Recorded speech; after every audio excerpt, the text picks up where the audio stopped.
Hello friends, welcome to the basics of family finance. My name is Vasu and I am thrilled to have you here. Friends, finance जो है हमारी life में बहुत important role play करता है और हमारे इस चैनल पे हम फाइनेंस के रिलेटेड नॉलेज देंगे और उसको एकदम बेसिक लेवल से स्टार्ट करके उसका सबसे बेसिक लेवल स्टार्ट करके हम उसको आगे लेके जाएंगे। फाइनेंस हमको हमारे लाइफ के हर एस्पेक्ट में ज़रूरत पड़ती है, from the childhood to the retirement. जब हमारी पहली पॉकेट मनी आती है तब से लेके हम सैलरी अर्न करना स्टार्ट करते हैं, उसके बाद रिटायरमेंट के बाद कोई पेंशन प्लान अगर हमारा है तो वो सब चीज़ें फाइनेंस कवर करता है और हमें हमारा फाइनेंस मैनेज करना आना चाहिए और हम हमारे फाइनेंस के लिए अकाउंटेबल है। Friends, we are responsible for our own finance. आप जितना जल्दी हो सके आपकी लाइफ में उतना जल्दी आपका फाइनेंस इसको खुद मैनेज करें। उसके रिगार्डिंग उसके जो भी हैबिट्स हो वो आप खुद अपने आप में बिल्डअप करें कि आपको कहाँ पे खर्चा करना है, कैसे करना है, कितना डिसिप्लिन रखना है। फाइनेंस में फ्रेंड्स डिसिप्लिन, परसिवरेंस और कमिटमेंट ये बहुत इंपॉर्टेंट चीज़ें हैं कि जो कि आपको आगे जाके लाइफ में काम आएगी। आज हम फाइनेंस का सबसे बेसिक टॉपिक जो कि है सेविंग्स बैंक अकाउंट, उसके बारे में आगे हम बात करेंगे। अब सबसे बड़ा क्वेश्चन है फ्रेंड्स कि सेविंग्स बैंक अकाउंट हम कहाँ पे ओपन करवाइए, या कोई स्मॉल फाइनेंस बैंक में ओपन करवाए, पेमेंट बैंक में ओपन करवाए, कोई पीएसयू बैंक में ओपन करवाए, कहाँ पे ओपन करवाए। तो इसको हम जितना सिंपल और सॉर्टेड रखेंगे उतना हमारे लिए लाइफ लॉन्ग सस्टेनेबल होगा। आपने पास्ट में देखा होगा फ्रेंड्स कि कुछ छोटी बैंक्स थी वो कुछ बड़ी पीएसयू बैंक में मर्ज हो गई। जो देना बैंक थी वो बैंक ऑफ बड़ौदा में मर्ज हो गई। वैसे ही पीएनबी में भी काफ़ी बैंक्स मर्जर हुआ। यस बैंक का बीच में कैश क्रंच आया था, उसको सेव करने के लिए काफ़ी बैंक आगे आई और ऐसे चीज़ें काफ़ी हुई है फ्रेंड्स। तो हम हमारा फाइनेंस, हमारे कैपिटल को ज़रा भी रिस्क ना पहुँचे वैसी जगह पे हम पार्क करेंगे। बैंक इज़ बेसिकली क्या है कि ये एक पार्किंग स्लॉट है कि जहाँ पे हम हमारा फाइनेंस पार्क करते हैं। बैंक कोई गारंटी नहीं देता कि ये आपके फाइनेंस को बढ़ाएगा घटाएगा। Bank is just for parking your capital. तो उसके लिए आप जितना ही सेफ प्लेस फाइंड करेंगे अपने कैपिटल को पार्क करने के लिए वो आपके लिए बहुत सेफ रहेगा, बेटर रहेगा लॉन्ग टर्म के लिए। तो हम देखते हैं आगे कि कहाँ पे अपना सेविंग बैंक अकाउंट ओपन करवाए। इससे पहले हम जानेंगे कि सेविंग बैंक की ज़रूरत क्या है। स्टूडेंट लाइफ में स्कॉलरशिप आती है, फिर माइनर का अकाउंट होता है, उसकी भी काफ़ी सारी डायरेक्ट बेनिफिट ट्रांसफ़र गवर्नमेंट हमारे अकाउंट में जमा करती है। अगर आप सैलराइड पर्सन हो तो आपकी सैलरी डायरेक्ट अभी बैंक अकाउंट में आएगी। तो सबसे बेसिक चीज़ है सेविंग बैंक अकाउंट हमारा जो होना ही चाहिए। और हमारे हर फैमिली मेम्बर का आजकल तो हमें कोई ना कोई तरीके से सेविंग बैंक अकाउंट की ज़रूरत पड़ती है। तो उसको हमको सेविंग बैंक अकाउंट की पूरी ज़रूरत है। सबसे बड़ा क्वेश्चन, सेविंग बैंक अकाउंट कहाँ पे खुलवाए। बैंक्स दो टाइप की होती है, दो तरह की बैंक्स होती है, एक पीएसयू बैंक और एक प्राइवेट बैंक। पीएसयू बैंक में फ्रेंड मैं आपको सजेस्ट करूँगा कि सबसे सेफेस्ट बैंक हमारे इंडिया में है कि जो कि है स्टेट बैंक ऑफ इंडिया। उसकी 22,000 से भी ज़्यादा ब्रांचेज आज हमारे देश में पब्लिक को सर्विस कैटर कर रही है। उसके बाद आता है प्रायोरिटी में बैंक ऑफ बड़ौदा, उसकी 8,000 से भी ज़्यादा ब्रांचेज है।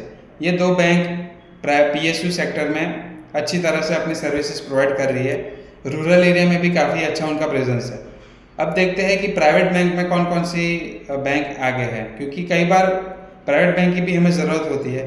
कई बार हमें फॉरेक्स अकाउंट ओपन करवाना होता है तो उसमें भी प्राइवेट बैंक काफ़ी अच्छा रोल प्ले करती है। प्राइवेट बैंक में हम देखेंगे कि आज जो एचडीएफसी बैंक है हमारी, वो करीबन 9,000 से ज़्यादा ब्रांचेज उसकी इंडिया में ऑपरेशनल है। उसके बाद आता है आईसीआईसीआई बैंक। तो आईसीआईसीआई बैंक की भी 6,500 से ज़्यादा ब्रांचेज ऑपरेशनल है हमारे स्टेट में। अभी मैं आगे और एक पॉइंट बताऊंगा, पोस्ट ऑफिस। आपको शायद पता नहीं होगा लेकिन पोस्ट ऑफिस भी काफ़ी सारी गवर्नमेंट की सेविंग स्कीम्स कैटर करता है। और पोस्ट ऑफिस की ब्रांच कितनी होगी फ्रेंड्स, आप गैस कीजिए। 1,64,000 से भी ज़्यादा पोस्ट ऑफिस की ब्रांचेस हमारे पूरे इंडिया में कवर करती है और वो रूरल एरिया में भी काफ़ी अच्छी प्रेजेंस के साथ अपनी बैंकिंग सेवाएं कैटर करती है हमारी पब्लिक को। तो आप लोगों को ये 4 बैंक जो हो गई, एक बैंक ऑफ बड़ौदा, एक स्टेट बैंक ऑफ इंडिया जो कि पीएसयू बैंक हो गई, एक हो गई प्राइवेट बैंक में हमारी एचडीएफसी बैंक और आईसीआईसीआई बैंक, और एक हो गई पोस्ट ऑफिस सेविंग बैंक।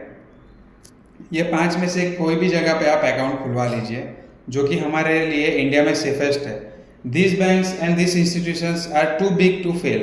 ये कभी फेल नहीं हो सकती, टू बिग टू फॉल। आगे देखते हैं। आप में से काफ़ी लोगों ने केदारनाथ ज्योतिर्लिंग गए होंगे, विजिट किया होगा। वहाँ पे 22 किलोमीटर्स का ट्रैक है फ्रेंड्स, और कितना हाइट पे है वो भी आपको पता है। लेकिन वहाँ पे भी ऐसे रिमोट लोकेशन में भी HDFC बैंक अपनी ATM सर्विसेज प्रोवाइड करता है। तो आप देख सकते हैं इन बैंक्स की रीच कहाँ तक है।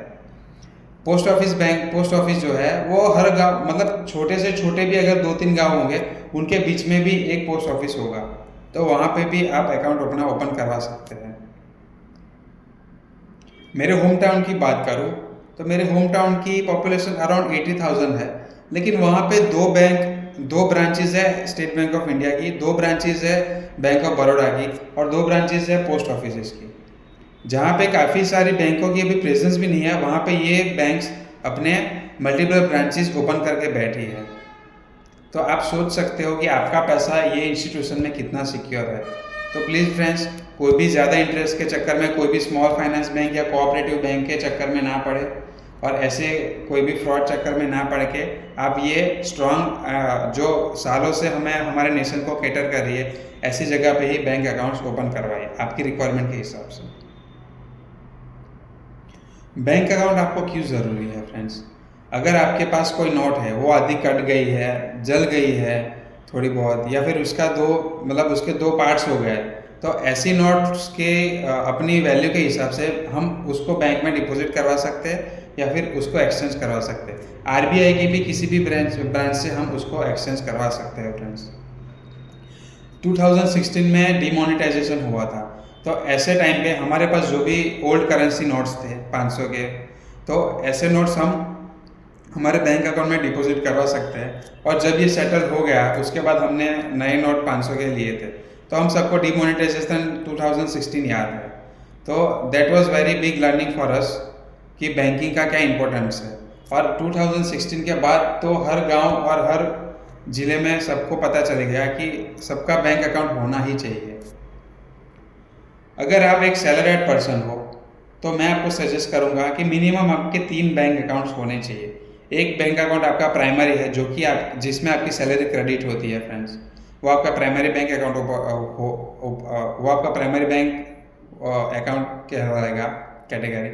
दूसरा है सेकेंडरी अकाउंट, कि जो आपका जो भी मिसलेनियस एक्सपेंसेस है, जो छोटे मोटे खर्चे हैं, वो आप उसको सेकेंडरी अकाउंट से पे कर सकते हो। और जो थर्ड अकाउंट है वो होगा आपका इन्वेस्टमेंट कम इमरजेंसी फंड अकाउंट। मैं आपको ये 3 अकाउंट क्यों बोल रहा हूँ, क्योंकि जो पहले 2 अकाउंट्स है वो हमारे लायबिलिटी अकाउंट्स है, क्योंकि उसमें हम पैसा सिर्फ ट्रांसफ़र करेंगे या फिर किसी मर्चेंट को पेमेंट करेंगे। शॉपिंग मॉल में जाएंगे तो वहाँ पे किसी को पेमेंट करेंगे। हमारी सैलरी जिस अकाउंट में आएगी वहाँ से हम किसी को पे करेंगे, और जो छोटे मोटे खर्चे होंगे वो हम हमारे सेकेंडरी अकाउंट से पे करेंगे। तो इसमें सिर्फ मनी का ट्रांसफ़र होगा, सिर्फ पेमेंट होगा, इसमें मनी ग्रो नहीं होगा, आपका पैसा ग्रो नहीं होगा। उसके लिए हमने थर्ड अकाउंट सजेस्ट किया है, कि जो कि होगा आपका इन्वेस्टमेंट कम इमरजेंसी फंड अकाउंट। इसमें जो भी आप पैसा ट्रांसफ़र करोगे वो पैसे सिर्फ और सिर्फ 2 पर्पज़ के लिए होंगे।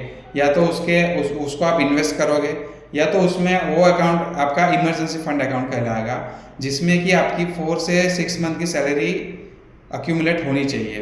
फॉर एग्जांपल, आपकी सैलरी आज अगर 1 लाख है तो उस अकाउंट में मिनिमम 4 to 6 लाख रुपीज़ होने चाहिए। इनकेस कोई इमरजेंसी आ गई, जॉब ले ऑफ हो गया, तो ऐसे टाइम पे वो अकाउंट काम आएगा। और अगर आप कोई स्टॉक्स बाय कर रहे हो, म्यूचुअल फंड्स बाय कर रहे हो, तो उसकी जो भी SIPs जा रही हो, उसका जो भी इन्वेस्टमेंट जा रहा हो वो अकाउंट से जाएगा। कोई भी लैंड डील हो, कोई भी प्रॉपर्टी आप बाय कर रहे हो, तो वो उसका डीलिंग पूरा उस अकाउंट से होगा। ऐसा क्यों कर रहे हैं कि हमारा पूरा ट्रैक रहेगा कि हमारी लायबिलिटीज़ कितनी जा रही है और हमारा इन्वेस्टमेंट कितना जा रहा है। आज के वीडियो के रिगार्डिंग आपको अगर कोई क्वेरी हो तो आप मुझे मेरे इंस्टाग्राम पे DM कर सकते हैं, और ऐसे ही फाइनेंस रिलेटेड वीडियो को आगे देखने के लिए मेरे चैनल को सब्सक्राइब कीजिए और आपके फ्रेंड्स एंड फैमिली के साथ शेयर कीजिए। Thank you.